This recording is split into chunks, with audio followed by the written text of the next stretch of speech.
Gagawa tayo ng gayuma panglaban sa mangkukulam. Ang mangkukulam ay lumalapit sa atin at magsabi, "Ako ang nagkulam sa iyo." Gagawa tayo ng gayuma para sa kanila, para malaman natin kung sino ang kalaban natin. Gagawa tayo ng gayuma sa kalaban para lumapit sa atin at malalaman natin kung sino ang lumalapit sa ating mangkukulam. Kasi hindi natin alam kung sino sila ang nagkulam sa akin, nagbigay ng kunting dito, para malaman natin sino ang mangkukulam na pupunta dito. Ito ang gagawin natin para mahimo ni siyang kuan, mahimo ni siyang kuan ba, crispy pata bitaw. Para mahimo tag lumay ni siya. Katong hindi nakaalam anong lumay sa Tagalog, gayuma. Lumay sa kabuang na boss. Gumawa ako ng gayuma.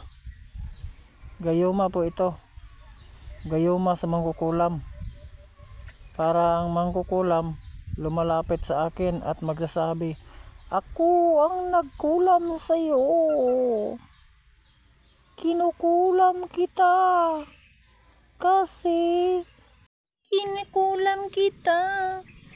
hindi mo ako niligawan, Commander Fayat. Gusto kita." Gawa ko ng gayuma. Gayuma ng mangkukulam. Ang mangkukulam, ginagawaan ko ng paraan para lumapit sa akin.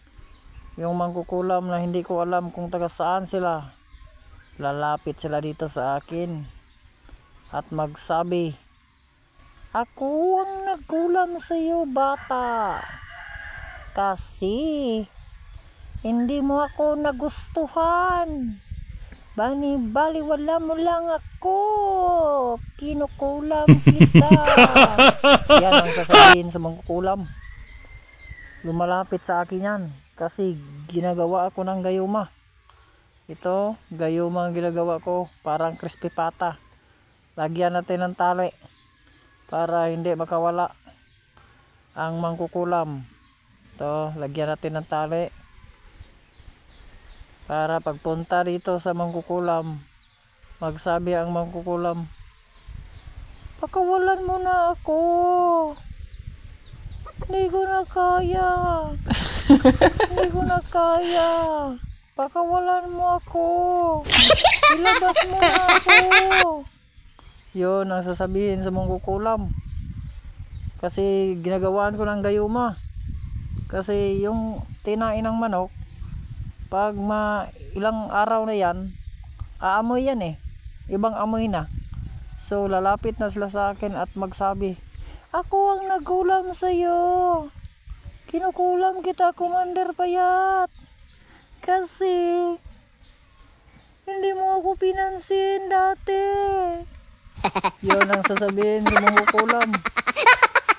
"Commander Payat, binawali mo lang ako. Hindi mo ako niligawan." Yan ang sasabihin sa mangkukulam sa akin. Lalapit yan at humingi ng tawad. "Patawad, Commander Payat. Nagustuhan kita dati. Pero hindi mo ako pinansin. Kinulam kita sa paa para hindi ka na makalakad at hindi ka na makapunta sa iba." Ganun ba? Yan ba ang gusto mo? Kinulam kita sa paa ng 3 beses para hindi ka na makalakad at hindi ka na mapunta sa iba.